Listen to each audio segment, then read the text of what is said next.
Please welcome this week's special guest, John.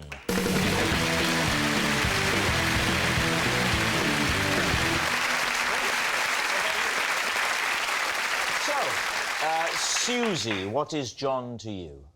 This is John. He came to my rescue when I once got stuck in a tree. Stacey, perhaps you'd like to explain how you know John.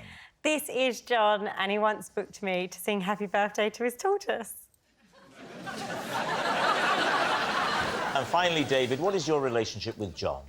This is John. He's the locksmith who came to rescue my locksmith after that locksmith got locked out of his van. Lee, where do you want to start? Susie, what were you doing up the tree? Well, I presume escaping your dad's tickles. I was rowing. Rowing in a tree? No, in a boat on my own for one of the very first times, because I'd always been out with John, who was my rowing coach. And when you're rowing, of course, you have to go steer backwards. And I steered straight into a tree, and it was a tree that was overhanging the river. And I got my rowing jersey. Call it a life jacket. No, well, I didn't have a life jacket. It was just a rowing jersey. A rowing jersey? Yeah. Did you have any sort of lifesaver on? No. Oh, dear. No. But I can swim. Well, I'll tell you what, if he really is your coach, then once this is over, I'll be having a pretty stern word with him. What, so a little bit of branch snagged your top? Yeah, but then it just dragged me into this labyrinth of branches. Oh, so now you're lost in the branches. So what happened? John saw me, and then John is a very tough coach. Quite quiet, it's isn't he? tough love, and he's quite quiet. This is quite... This is...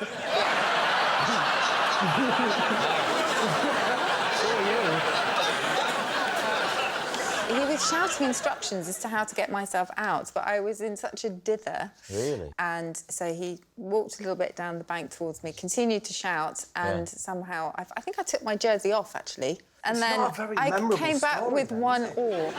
With So, one oar. Which one? Well, I suppose either or. Did you... That's one for the countdown crowd.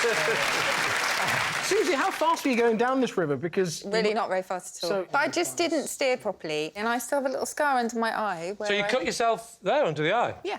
Wow. Did you have to go and get any surgery? Did you go round to Bob's for his... Bob Mortimer's eye surgery? No, that would be Fuji 6. 59. It's for grafting. OK, Lee, who would you like to question next? OK. Stacey, Yes. remind us again, sorry. John booked me to sing Happy Birthday for his tortoise. Right. And was it the tortoise's birthday? Yes. Why would I be singing Happy Birthday for the tortoise if it wasn't his birthday? My dad randomly met John, and my dad, being the crazy man that he is, he makes immediate friendships with people, and John had mentioned that his tortoise, Derek, was turning 60, and that he was a big fan. 60? I know. I thought tortoises lived till, like, 100, so I didn't think it was a big deal for it to be 60. But he said that the tortoise was a big fan of mine, and that he really wanted me to sing it. And my dad was like, "You've got to start giving back to the community and doing nice things." So Were you booked professionally? Were you paid? I was paid. You were. That's your not dad's really version of giving back to the community. Is this before X Factor or after? It was only about a year ago. What was the party like? What was it? You arrived at the house, what happened? I arrived there about 3:30, and Derek was potting around in the garden, happy as can be, and yeah, there must have been about 10 other people.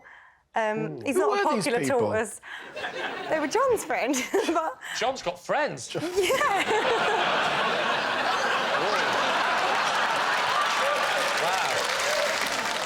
That was the worst look I've ever been given on this show. And did you sing unaccompanied, or was there some musical backing? there was a conversation about doing it like Marilyn Monroe style, but I didn't feel comfortable doing it like that. Would you sing it now for us? If you did want to sing it... Oh, good, you brought the tortoise's head. Would you like to... You could imagine David as the tortoise, if you like. OK. He could just sit there and look at you. Derek. I'm the tortoise. Yes, you give... He was a bit happier. It was his birthday.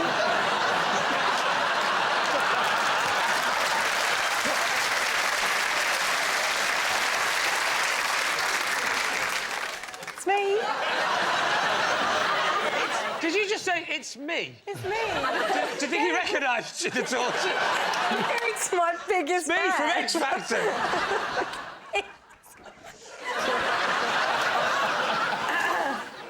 Happy birthday to you, Derek. Happy birthday to you. Come on, Derek. Yeah, it was a lot like that. It was a lot like that. Sorry, have you forgot the words? No, I feel like this substitute for Derek is really not appreciating what I'm doing, and I don't like I take acting very seriously. And I'm immersing myself in the role of a 60-year-old tortoise. And I believe this is how the tortoise will have behaved. But You're I'm telling me the tortoise was jumping up and wagging its tail. And I'm sorry, I think we've left I bounds was of there. credibility. All right, what about David? Remind us of your statement. Yes, this is John. He's the locksmith that came to help my locksmith when that locksmith, had locked himself out of his van. OK, so first of all, why did you employ a locksmith? Because I couldn't get into my house. Right. Because? And it was an issue with the lock. What was the issue with the lock? My key had broken in the lock? In the lock. You were locked... You're now locked out. Yeah. So, first of all, what do you do next? I rang my wife. Right. So you had your mobile, you phoned your wife, and you said... Are you still doing the locksmith stuff, love? I'm on a job, Dave, I'm on a job. I'll be round as soon as I can. I'll be coming out Friday, maybe Saturday, but I can't promise. I said, the key has snapped off in the lock. I believe, darling, that you have the number of a locksmith in the area, don't you? So you call your wife, she gives you the number, you phone a locksmith. So who was this first locksmith? What was his name? Andrew. Andrew the locksmith. Your classic locksmith name, yeah? Yeah. Andrew turned up, assessed the situation, and said it'd be no problem. We'll just need to, drill out the lock and replace it. Yeah. And then went back to his van, and lo and behold... What? He'd left the key in it, and he couldn't get in. Wow. Now, I'm taking it he's got your wife's number as well. Right, so when Andrew came, how did he know that that little bit of key had broken off in the lock? Did you tell him? Well, yes. Yeah, did you I thought I'd give him a clue. No. So, I tell you what, I'll let you work this out for yourself. I'm not going to show the broken-off end of key. You try and get in. How did he examine? Now you try and get in your own van. It's the whole thing to make Andrew seem like a failure. What are you? You can gain admittance nowhere. Who did you phone next? What happens next? I didn't phone. Did... Andrew phoned. You almost looked at him then, didn't you?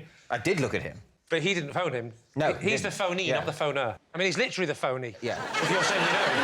Yeah. So... Another one for the countdown audience. Andrew, not John, called his own company. OK. Yeah. OK. Which I thought was a good sign. So John now turns up in the identical-looking van, because it's a company van, I assume. He said, like I was trying to trick you there. Were you not? No, I was just you should try that. So he turns up in a completely different van, right? Yes, we couldn't turn up in the same van.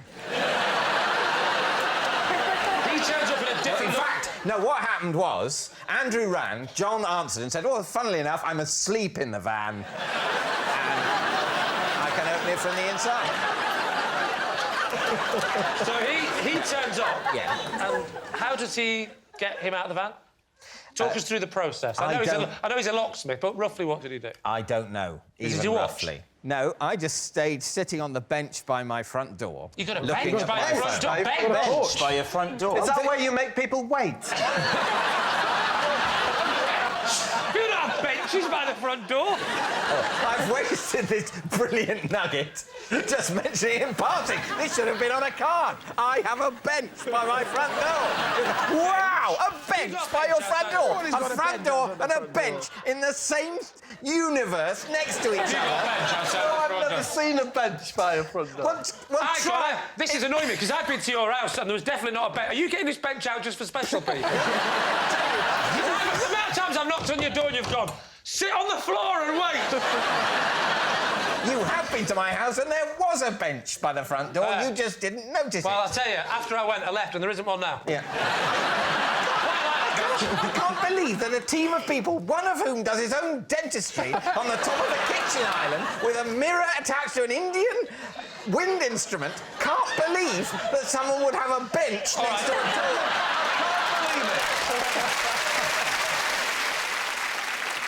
All right, well, we need an answer. So, Lee's team, is John Susie's helpful hero, Stacey's party planner, or David's lock legend? What are you thinking, Bob? Who do you think it is? Well, I'm thinking, is that man a tortoise owner? And I've said to myself, is he a locksmith? And I don't see it. That man's been in cold rivers. Look at him. OK, we're going to have to go with Susie, aren't we? Because I can't see it being the other two. So it has to be Susie. Going to say Susie? Yes. OK. Yes. Yeah, for me, yeah. John, would you please reveal your true identity? I'm John, and I rescued Susie when she got caught in a tree.